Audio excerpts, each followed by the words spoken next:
Welcome to New Japan Puroresu Review. I'm your host, Andre Z, and right on screen, left in real life, it is the other host, Melball. How you doing? I'm doing great, man. It is a cold morning here in Canada, but we cannot complain about that because, man, do we have some ish to talk about today. Andre, how are you doing? I'm doing great. A little chilly. Got the blanket on, covering my legs, keeping my footsies warm because I'm sitting in my basement. Got my hoodie on to keep me warm, keep me going. Minus 35 out. But we are here to talk some great professional wrestling, some exciting matches from 3 nights of the World Tag League and Super Junior Tag League, starting on December 3rd.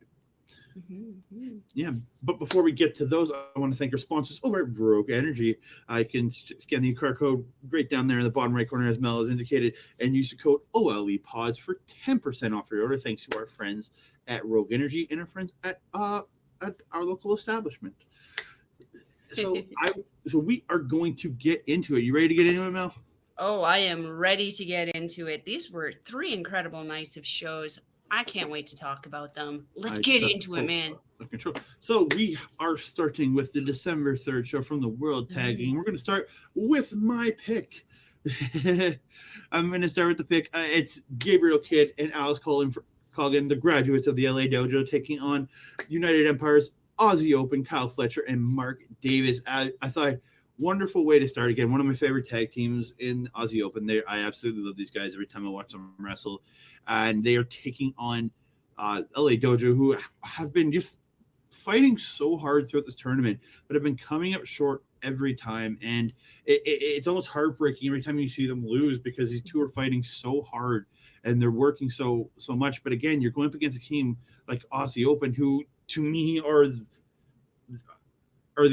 going into the tournament were the odds-on favorites. Again, I think they are still the odds-on favorites to win this, but like in my heart, I want Team DK to win it. Personally, if not them, I want it to be Aussie Open. But you watch them and they struggle and they get so close, but then it's just that watching their struggle and their just drive to keep trying to win in this tournament has been awesome. Because again, watching Coughlin and Kidd when they were in strong, they were enjoyable to watch, but again, neither had much of character until both graduated and their characters kind of came out, and both of them are really showing this character. Mr. Sassy Pants himself, Gabriel Kidd, has been doing great, as you like to call him, Mr. Sassy Pants. And then He's wearing the sassy pants. Yeah, Coughlin and his android in this I Will Not Go Down, like how he plays it, I absolutely find him phenomenal. But then you got Aussie Open, who I adore this team. Like, there's this beautiful overhead toss by Coughlin, he just nothing. Like, and I think it was to Fletcher. Like he just tosses him over his head, like he's a junior, like he's tossing, like if he was tossing Leo Rush, and just one of those smaller juniors, right? Like it's just, if you picked up Leo Rush and tossed him, that's how he tosses Fletcher. It's crazy the power this guy has. Just Coughlin ended up catching Davis coming off of a splash in the corner, and Davis is how big he is. Another over the head belly. Davis is a big boy, and he just hucks him over his head. No, like the power on this dude is insane. But in the end of this match came down to Coughlin gets super kicked by Fletcher, and then Kidd gets just smacked in the face by Davis. I don't know if it was a slap or a forearm, but he just gets cracked in the face. And then which sends, or the super kick sent Coughlin out, and then AO hit the sandwich clothesline and Coriolis onto Gabriel Kidd, and Davis got the pin and the win. Again, it was another one where, the LA Dojo is coming so close. They're getting there, but it's just they're coming up just short. But AO again takes another 2 points to keep themselves at the top of this tournament. Like, it almost looks like they're going to be in the finals if their last 2 matches don't fall apart on them. We'll get to that after the next show we're going to talk about. As long as actually they only have one more match, I think, because they have a forfeit on the 11th, so they have one more match. If they can win that, they're set. But we'll talk about that when we get to it. But damn, this was absolutely phenomenal. I absolutely love this match. Yeah, I have not a whole lot to add to that. I didn't take a whole ton of notes on this one, just from start to finish. Very, very solid match from these guys. Again, as you mentioned, just the pure power coming out of Coughlin. The guy is in a constant state of flexing. He's just constantly just looking intimidating as all hell right now.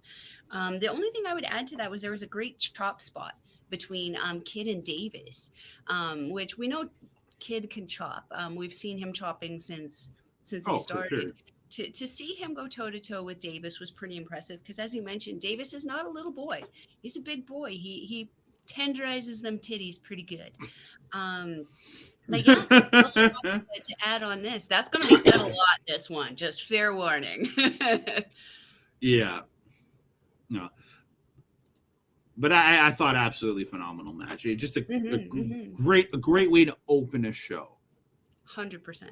Yeah. So from here, we are going to move on to the next match in the evening, and that is Bishamon, the team of Yoshi-Hashi and Hirooki Goto taking on the United Empires, Aaron Henare and the Great Okan. Again, this was a must. This is like one of those matches that both these teams needed to win to really cement themselves in this tournament. Neither got eliminated from a loss, but it's a real struggle going into the next show for them if they do not have a win.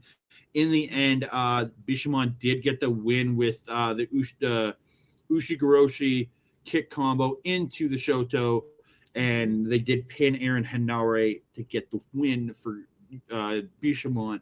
Again, slightly disappointed. I wanted to see my finals. I either wanted TMDK and Aussie Open or UE versus UE in the final. Those are my two that I wanted, but you can't, especially looking at Aaron Har and Okan, I can see them not being in the finals because they're, again, pretty much a brand new tag team, even though they've been working together for years. But you get the former winners have to kind of be kept in contention, in my opinion. No, I have to agree. And especially we had been talking about how Yoshi-Hashi and Goto, both of us are kind of in that boat where it's like we have seen them functioning as a tag team for quite some time. I personally would like to see a newer team kind of come in there and kind of step up to them. That being said, we have seen an incredible amount of growth from both Yoshi-Hashi and Goto as a tag team over this tournament. A lot more unification, I feel, this tournament than we've seen them before, which is incredible because they've already been very unified in Chaos for years. I felt that this match was really fun. You had mentioned it in the video beforehand. I'd like to touch on it this time. The chops that Henare does in the ropes that are similar to the ones Sheamus does. You had mentioned last time they seemed a little rougher than Sheamus's. Especially this time, I have to agree. The just the thuds you could hear. I think it was coming off of Yoshi-Hashi's chest in that kind of move was just brutal. I really enjoyed this. I also wanted to add that I really enjoy how the Great Okan, again, that endless versatility of his throwing in the hair every once in a while, using it as almost a Togo-esque style kind of choking device there. You got to do what you got to do to try to pick up those points. But as you mentioned, in the end, it wasn't quite enough for the United Empire to pick up a win over Bishamon. Yeah. Sadly enough, Bishamon getting the win here. Not sadly, but I do like Bishamon get a win. But again, I was pulling for the UE. Come on, grounds up. Right. I love these guys. I love the UE. It's a big fan there. So, 100%. But from here, we are going to move on to the next match of the evening. And this is the match that pissed me off more than anything. And it was, there was two reasons. The amount of dominance that House of Torture got on Minoru, Suzuki, and Lance Archer was almost complete bull. Like, it took me out of this match. It took me so much out of this match. I'm like, this would have been a match of guys just smashing the shit out of each other.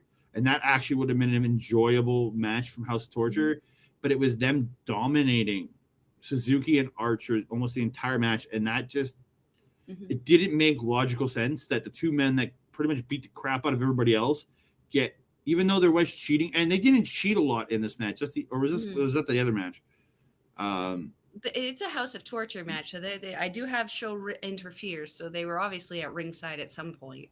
Yeah, it was. Oh, sorry, that was the match on the next show that they. Yeah, we'll get to that ish. But it felt so weird to have Suzuki just selling almost the entire match for House of Torture, and then House of Torture picking up their first 2 points on Suzuki and Archer. I was just like, it was like a dagger to the heart. Like, it was. It was. Yeah. It was a gang attack that got Yujiro put on top of Suzuki for the win. So yeah.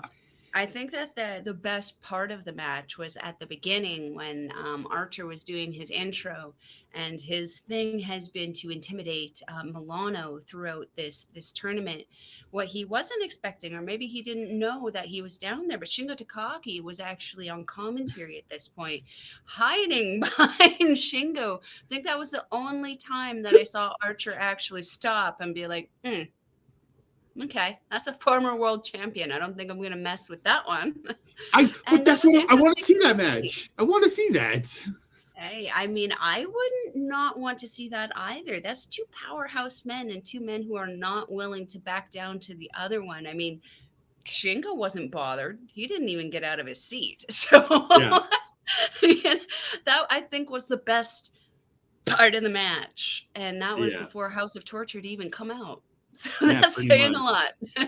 Pretty much. So we're gonna get away from the torture, move on to the main event of the December 3rd show, the night 6, or was it night 6? Yeah, night 6 of World Tag League. No, this is 6. 7 was the next one. Oh well, I have them labeled wrong. Oh, maybe it's 7. Okay, I'm crazy. So just so yeah, this has been a very whatever. The December 3rd show. The main event of the evening is Mel's pick. It is Team Bebop, Toru Yano, and Hiroshi Tanahashi taking on Los Ingobernables de Japón in Sanada and Tetsuya Naito. Mel, take her away. You know, this was such a fun match. I mean, I knew this was going to be a fun one coming in because Yano and Tana, as much as they are, taking this tournament fairly seriously, they like to add that kind of goofy Yano-esque spin onto it. But how dreamy is Tanahashi coming out with that beautiful pompadour and that sexy little jacket? Every time, Tanahashi, I like. Hey, I mean, a girl's got a thirst trap on something, right? I don't have Chase Owens anymore. I got to go on Tanahashi. Great opening spot with Naito and Tana. I really love how Naito just does his mind games in everything that he does. He's very much so a performer and entertainer, as much for the crowd as for himself. I feel like a lot of what he does is just to amuse himself throughout the matches, and it works for me because it's great entertainment. Yano trying to do the Paradise Lock. Absolutely hilarious, where he's trying to get it all done, then turns to Milano like, what the heck? Why aren't you helping me? Give it in. Milano's just like, man. I mean, I wish I understood the Japanese commentary a little bit more. It would have been funny to hear Milano yelling, instructions at him throughout that. Subsequently, him getting obviously put in the Paradise Lock himself by the a little bit more educated, we'll say, Sanada. And also Tanahashi, both of them getting put into that Paradise Lock. That lock is my absolute favorite. I know it's one of those things where it's like, it's almost like a gimmick. You look at it and it's kind of like, yeah, okay, they can't move. They got to get a drop kick to the butt. But it adds to the overall entertainment and provides a nice kind of quiet point in the match before it ramps it up again for us. Yeah. Massive Destino by Naito on Yano there to pin Yano. And that was another one where Naito took his sweet frackin' time capitalizing on that cover, and I'm sitting here going, oh, holding the O on the Destino for the cover. 11:30 at night. I don't think my neighbors really like me. I don't really care anymore. Andre, what do you think of this one? I had great fun with this main event. Again, it's that Naito and Yano camaraderie that I really do enjoy between this team. It's really fun to watch how these two like interact with each other in that sense. Seeing like just some like the dragon screws from Tana, I think, are just the way he does them. A lot of other people do dragon screws, but he just does them in such a way it just looks that perfect flow. You just love it, and the just the ornate ability from him. It's so good. But yeah, like I love the squatting from Yano and Tana. It's just, and the fact that they do it in the matches, it's just absolutely phenomenal. 100%. Yeah, but again, wonderful way to cap off a night of professional wrestling. 100%. What a man. I didn't do my point updates on this night, so I'm not going to give a point update until the next night of the World Tag League. I'm going to give some eliminations on that one too. Perfect.